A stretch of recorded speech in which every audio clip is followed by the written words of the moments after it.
Om Swastiastu. Selamat pagi semua, kami dari kelompok 6 akan mempresentasikan materi telekomunikasi, internet, dan teknologi nirkabel.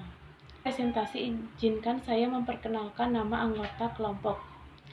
Yang pertama yaitu saya sendiri, Luh Putu Sriwinanti dengan NIM 2017 04 11 16. Kemudian ada Luh Lita Ruyastri dengan NIM 2017 04 1029.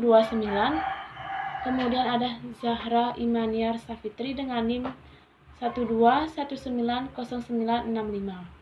Kemudian ada Imade Ardia Antara dengan NIM 2017 04 1184. Adapun materi yang akan kami presentasikan, yang pertama ada telekomunikasi, yang kedua ada internet, dan yang ketiga ada teknologi nirkabel. Yang pertama, saya akan membahas mengenai telekomunikasi. Telekomunikasi mempunyai pengertian kumpulan perangkat keras dan lunak yang sesuai yang diatur untuk mengomunikasikan informasi dari satu lokasi ke lokasi lainnya. Dalam telekomunikasi ada telekomunikasi dan jaringan dalam dunia bisnis dewasa ini dan jaringan komunikasi. Yang pertama ada telekomunikasi dan jaringan dalam dunia bisnis dewasa ini. Komputer digunakan bersamaan dengan penggunaan internet, email, dan telepon seluler, dan komputer mobile untuk terhubung ke jaringan nirkabel untuk tujuan bisnis. Perusahaan-perusahaan atau pelaku bisnis perlu berkomunikasi dengan para pelanggan, pemasok, dan karyawan. Perusahaan saat ini tidak dapat bertahan tanpa jaringan komputer dan telekomunikasinya. Teknologi dan jaringan dan komunikasi digital dapat membantu perusahaan dalam mencapai keunggulan operasional, keunggulan strategi, dan membuat hubungan yang dekat dengan pemasok dan pelanggan. Pada bidang sumber daya manusia, jaringan dan internet perusahaan dapat digunakan untuk mengakses karyawan dan rancangan tunjangan dan kompensasi.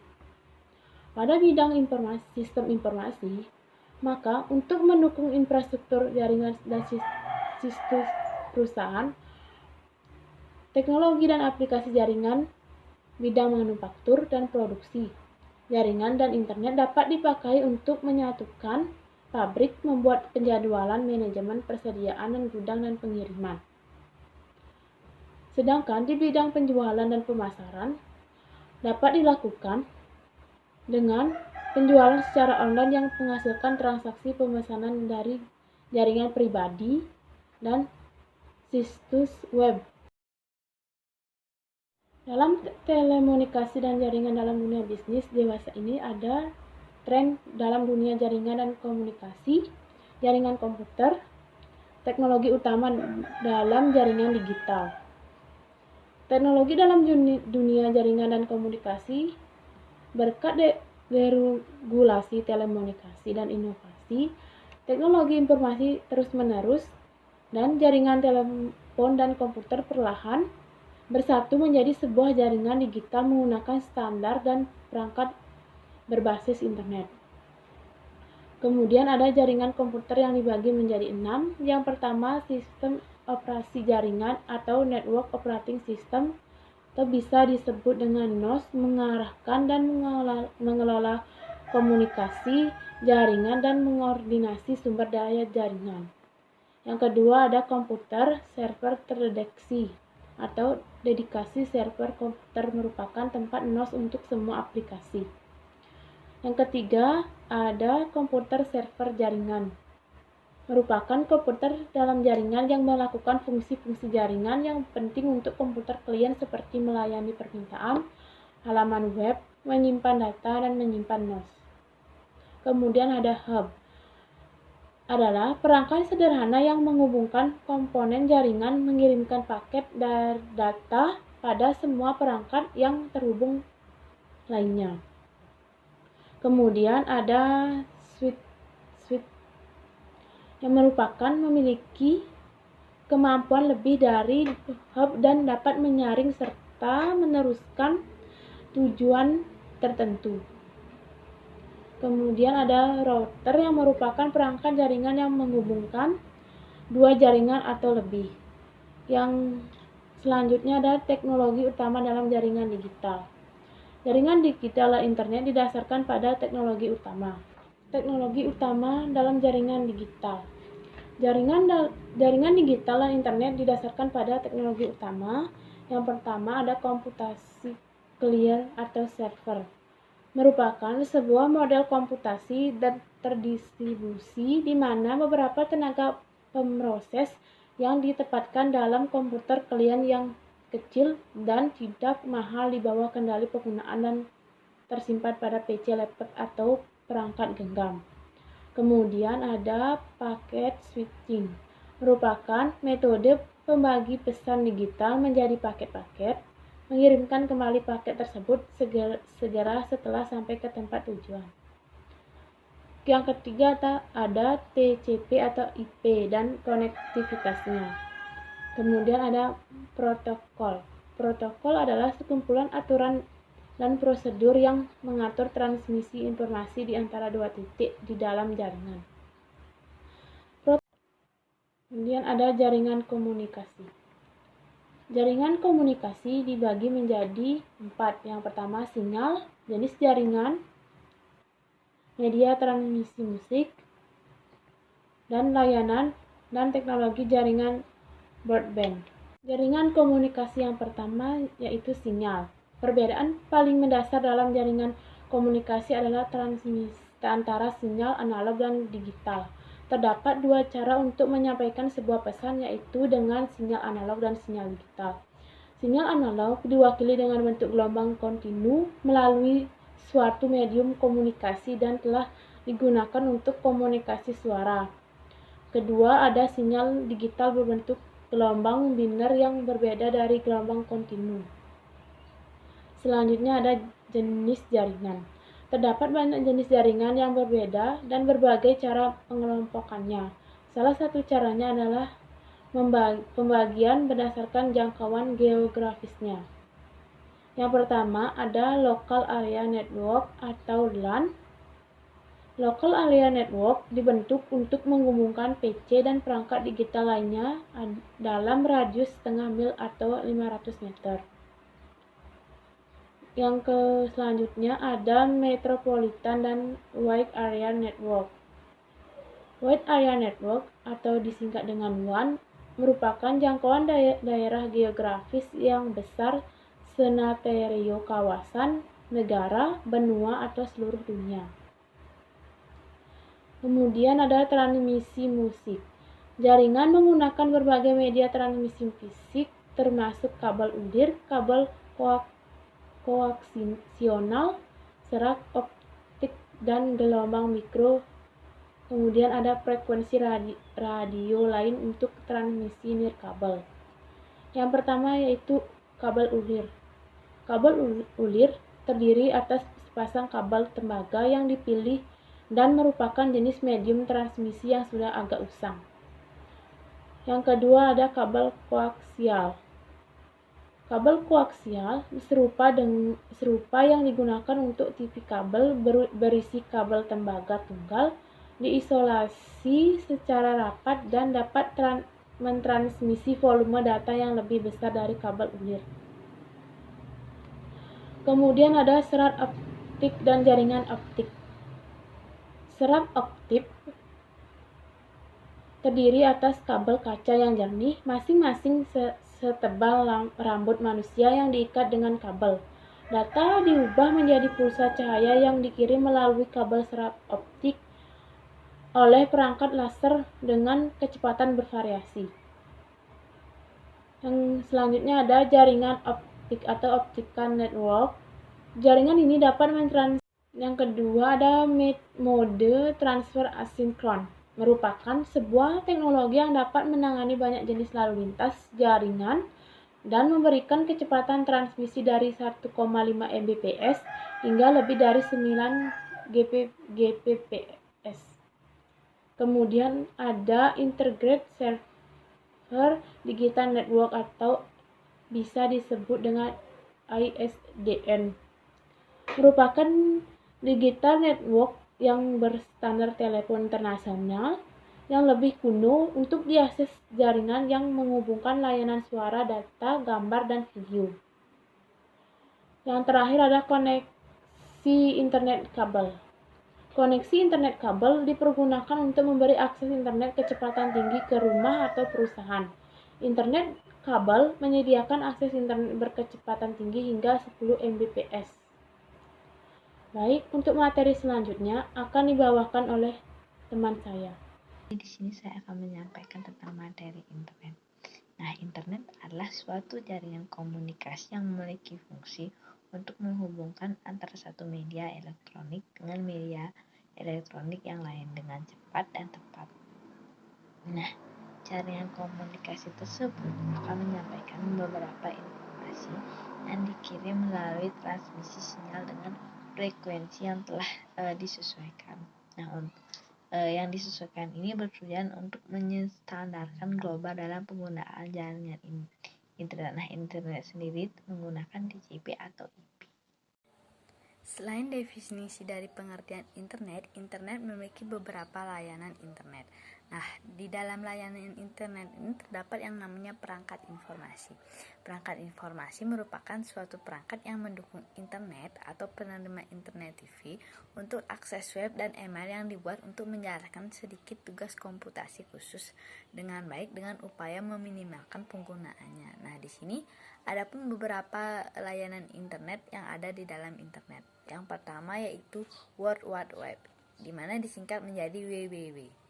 Nah, WWW ini merupakan kumpulan server web dari seluruh dunia yang mempunyai kegunaan untuk menyediakan data dan informasi untuk dapat digunakan bersama. Nah, WWW ini adalah bagian yang paling menarik dari internet karena melalui web para pengguna dapat mengakses informasi yang tidak hanya berupa teks, tetapi bisa juga berupa gambar, suara, video, dan animasi. Dan masih banyak fitur-fitur yang ada di WWW ini. Nah, WWW ini sendiri adalah sekelompok dokumen multimedia yang saling bertautan dengan menggunakan tautan hypertext. Dengan mengklik hypertaut, maka para pengguna bisa berpindah dari satu dokumen ke dokumen lainnya. Adapun layanan internet selain WWW, yaitu ada layanan hypertext, ada layanan server web, dan ada yang namanya layanan RSS. Nah, jadi di sini saya akan menjelaskan apa itu layanan internet hypertext. Nah, layanan Hypertext Transfer Protocol atau disingkat menjadi HTTP adalah standar komunikasi yang digunakan untuk transfer halaman web. Nah, HTTP ini merupakan rangkaian huruf yang pertama yang terletak pada awal dari setiap alamat web, di mana diikuti oleh domain yang menentukan komputer server, yang mana dalam perusahaan menyimpan dokumen tersebut. Nah, adapun layanan ketiga internet yaitu server web. Nah, server web adalah penaati lunak untuk mencari dan mengelola halaman web yang disimpan. Nah, di sini dalam server web terdapat kegunaan dari server web itu sendiri, yaitu mencari informasi di web sebagai mesin pencari dan sebagai bot belanja cerdas. Adapun layanan internet yang terakhir yaitu blog. Nah, jadi di sini blog istilahnya populer disebut dengan weblog. Nah, weblog itu sendiri adalah sebuah situs web yang terstruktur yang masih belum resmi, di mana individu yang berlangganan dapat menerbitkan cerita, opini, dan link ke situs web lainnya. Untuk layanan internet terdapat juga ada yang namanya RSS atau disebut dengan Right Site Summary. RSS ini menggabungkan isi situs web sehingga dapat digunakan dalam keadaan alamat dan arsitektur internet. Yang pertama, domain name system atau disingkat DNS. Karena akan sangat sulit bagi pengguna internet untuk mengingat string dari 12 nomor, domain name system mengubah nama domain ke IP alamat. Nama domain adalah nama Inggris seperti yang sesuai dengan 32 bit alamat IP numerik yang unik untuk setiap komputer yang terhubung ke internet. Server DNS menjaga database yang berisi alamat IP dipetakan ke mereka sesuai nama domain. Yang kedua, internet, arsitektur dan tata lalu lintas data internet dilakukan lebih benua backbone kecepatan tinggi jaringan yang umumnya beroperasi di kisaran 45 Mbps sampai 2,5 Gbps. Garis besar ini biasanya dimiliki oleh telepon jarak jauh perusahaan atau oleh pemerintah nasional. Lokal garis sambung yang dimiliki oleh telepon dan kabel perusahaan televisi regional di Amerika Serikat yang menghubungkan pengguna retail di rumah dan bisnis untuk internet. Regional akses jaringan sewa ke ISP, perusahaan swasta, dan lembaga pemerintah. Baik, selanjutnya saya akan menjelaskan materi mengenai intranet dan extranet. Yang pertama, intranet. Intranet adalah organisasi menggunakan standar jaringan internet dan teknologi web untuk menciptakan jaringan pribadi atau jaringan dari jaringan global menggunakan standar universal untuk menghubungkan jutaan jaringan yang berbeda. Atau dengan kata lain, internet berasal dari kata internet working atau terhubungnya jaringan-jaringan terpisah yang masing-masing memiliki identitasnya sendiri menjadi jaringan saling terhubung. Kegunaan intranet yang pertama, menghubungkan komputer dalam satu organisasi atau perusahaan. Jaringan komputer dalam satu organisasi atau perusahaan perlu dibedakan dan tidak boleh sampai dapat diakses oleh orang di luar lokasi perusahaan atau organisasi, atau orang lain yang tidak memiliki akses. Oleh karena itu, diperlukan jaringan lokal intranet yang menghubungkan antara komputer satu dengan komputer lainnya di dalam organisasi tersebut. Dengan terhubung ke jaringan internet, orang luar yang hendak masuk ke jaringan tersebut harus berada pada lokasi organisasi atau perusahaan. Orang tersebut tidak dapat mengakses jaringan di luar lokasi organisasi yang ditentukan. Yang kedua, menghubungkan resource dalam satu jaringan agar dapat digunakan secara bersama-sama. Jaringan internet juga dapat digunakan untuk membagi perangkat keras ataupun perangkat lunak kepada seluruh komputer di dalam suatu jaringan intranet. Misal, seorang admin ingin membuat sebuah printer yang dapat digunakan oleh seluruh komputer kantor, atau membuat sebuah dokumen yang dapat diakses bersama-sama, atau membuat sebuah aplikasi bersama yang dapat digunakan bersama-sama, atau seperti misalnya aplikasi kasir dari sebuah restoran yang dapat dicek dari intranet sebuah organisasi restoran. Yang ketiga, mengamankan jaringan dalam organisasi atau perusahaan dari gangguan pihak luar. Intranet lebih aman untuk diterapkan pada perusahaan atau organisasi yang membutuhkan keamanan bagi resource seperti file dokumen, email, dan data-data penting yang lainnya yang tidak boleh sampai ke publik. Settingan pada internet tidak memungkinkan koneksi untuk dilakukan dari lokasi yang ditentukan, membuat pengawasan terhadap akses dari perangkat yang mengakses file berharga pada perusahaan lebih mudah dan memungkinkan untuk dilakukan. Yang keempat, membatasi akses terhadap resource tertentu. Dengan menggunakan jaringan intranet, administrator jaringan dapat membatasi hak akses yang ada pada sebuah server atau pada jaringan dengan menggunakan data ID yang ada pada setiap komputer. Karena sifat intranet yang sangat tertutup, setiap orang yang mengakses intranet pasti memiliki ID tersendiri berupa IP ataupun ID lainnya yang sifatnya tetap untuk seorang user yang sama. Hal ini memungkinkan sistem untuk memberikan resource sesuai dengan apa saja yang telah ditentukan oleh administrator jaringan untuk diberikan terhadap suatu orang pada organisasi. Selanjutnya ada extranet. Extranet adalah manajemen rantai pasokan, perancangan, dan pengembangan produk dan pelatihan atau jaringan pribadi yang menggunakan protokol internet dan sistem telekomunikasi publik untuk membagi sebagian informasi bisnis atau operasi secara aman kepada penyalur atau supplier, penjual atau vendor, mitra atau partner, pelanggan, dan lain-lain. Extranet juga dapat diartikan sebagai intranet sebuah perusahaan yang dilebarkan bagi pengguna di luar perusahaan. Perusahaan yang membangun extranet dapat bertukar data bervolume besar dengan EDI atau Electronic Data Interchange, berkolaborasi dengan perusahaan lain dalam suatu jaringan kerjasama, dan lain-lain. Teknologi dan perangkat untuk komunikasi dan e-business. Ada email, online chat, dan instant messaging. Email, surat elektronik yang memungkinkan pesan-pesan untuk dipertukarkan satu komputer ke komputer lain, atau cara pengiriman data teks, foto, atau file-file audio atau video dari satu komputer ke komputer lainnya dalam satu jaringan. Kemudian ada online chat. yaitu adalah cara berbicara online secara real time dengan banyak orang sekaligus. Beberapa chatroom yang tersedia melalui web seperti Yahoo Chat. Kemudian ada instant messaging, suatu cara berkomunikasi online dengan sekelompok orang secara individual. Untuk instant messaging, Anda perlu mengetahui screen name teman Anda untuk disimpan dalam daftar nama yang biasanya disebut dengan buddy list. Nah, karena tadi kita sudah berbicara mengenai extranet, lalu manfaat dari extranet itu sendiri apa sih? Manfaat extranet yaitu, extranet membuktikan menjadi model sukses untuk seluruh jenis bisnis, baik itu besar maupun kecil. Berikut adalah beberapa keuntungan dari extranet untuk karyawan, penyalur, mitra bisnis, serta pelanggan. Di antaranya yaitu ada memudahkan pertukaran informasi sebagai file server, remote jarak jauh, media informasi perusahaan, fitur keamanan yang komplit, waktu yang lebih efisien, kemudahan dalam maintenance, membangun sebuah industri extranet, membangun kemitraan bisnis digital, meningkatkan efektivitas berbisnis, akses informasi di mana saja atau portabilitas, perluasan jaringan lokal perusahaan, dan yang terakhir ada menjalankan operasi bisnis yang lebih baik dan hubungan jangka panjang dengan customer. Di sini saya akan membacakan materi selanjutnya, yaitu perangkat nirkabel.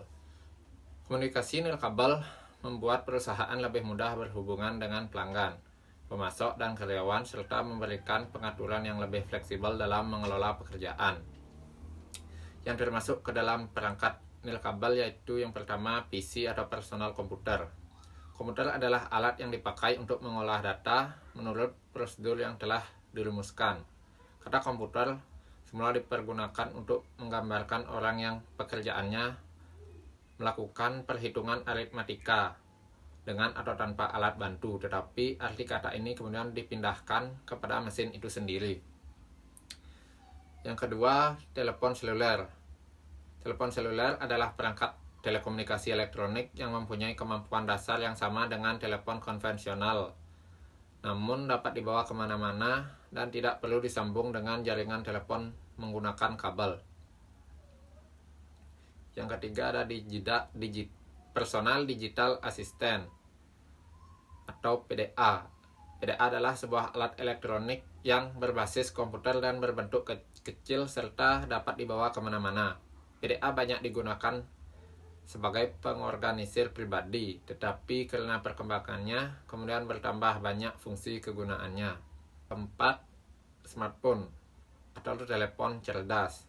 Smartphone adalah telepon genggam yang memiliki sistem operasi untuk masyarakat luas. Fungsinya tidak hanya untuk SMS dan telepon saja, tetapi pengguna dapat dengan bebas menambahkan aplikasi, menambahkan fungsi-fungsi atau mengubah sesuai keinginan pengguna. Dengan kata lain, smartphone adalah merupakan komputer mini yang mempunyai kapabilitas sebuah telepon. Selanjutnya, standar dan general jaringan seluler. Yang pertama, Global System for Mobile Communication atau GSM. GSM adalah kemampuan roaming internasional, sebuah teknologi komunikasi seluler yang bersifat digital. Teknologi GSM banyak diterapkan pada komunikasi bergerak, khususnya telepon genggam. Teknologi ini memanfaatkan gelombang mikro dan pengiriman sinyal yang dibagi berdasarkan waktu, sehingga sinyal informasi yang dikirim akan sampai pada tujuan. Yang kedua, ada Code Division Multiple Access atau CDMA, merupakan cara komunikasi yang mengirimkan data melalui metode pengiriman dalam bentuk kode unik yang akan mengatur paket data yang dikirim. Dalam perkembangan teknologi telekomunikasi telepon seluler, terutama yang berkaitan dengan generasi ketiga atau 3G, CDMA menjadi teknologi pilihan masa depan. CDMA juga mengacu pada sistem telepon seluler digital yang menggunakan skema akses secara bersama. Ini seperti yang diprakarsai oleh Qualcomm. Selanjutnya, generasi seluler. Yang pertama, pesan layanan singkat atau SMS. SMS adalah pesan teks layanan yang digunakan oleh beberapa sistem telepon seluler digital untuk mengirim dan menerima pesan singkat alphanumerik. Yang kedua, jaringan 2,5G menggunakan upgrade ke infrastruktur seluler yang ada dan tingkat fitur transmisi data berkisar antara 30 sampai 144 Kbps. Jaringan seluler yang lebih kuat yang disebut generasi ketiga atau 3G. Jaringan ini memiliki kecepatan transmisi mulai dari 384 Kbps dan untuk pengguna ponsel dikatakan lebih dari 2 Mbps untuk pengguna stasioner. Selanjutnya, jaringan komputer nirkabel dan akses internet nirkabel. Yang pertama, Bluetooth. Bluetooth adalah spesifikasi industri sebagai jaringan kawasan pribadi atau personal area network tanpa kabel. Bluetooth menghubungkan dan mampu dipakai sebagai melaksanakan tukar-menukar informasi di selang peralatan-peralatan. Yang kedua, Wi-Fi. Wi-Fi sendiri adalah teknologi jaringan nirkabel yang menggunakan perangkat seperti komputer, perangkat seluler, dan peralatan lain untuk berinteraksi dengan internet. Hal ini memungkinkan perangkat-perangkat tersebut bertukar informasi satu sama lain sehingga menciptakan jaringan. Yang ketiga, WiMAX. WiMAX sendiri merupakan kepanjangan dari Worldwide Interoperability for Microwave Access. Pada dasarnya, WiMAX ini memiliki dasar teknologi yang sama dengan Wi-Fi, namun sedikit berbeda pada spesifikasi tertentu. Pada Wi-Fi, cakupan area yang dapat dijangkau lebih sempit. Selanjutnya, RFID dan sensor jaringan nirkabel. Radio Frequency Identification atau RFID menyediakan teknologi yang kuat untuk melacak pergerakan barang di seluruh rantai pasokan.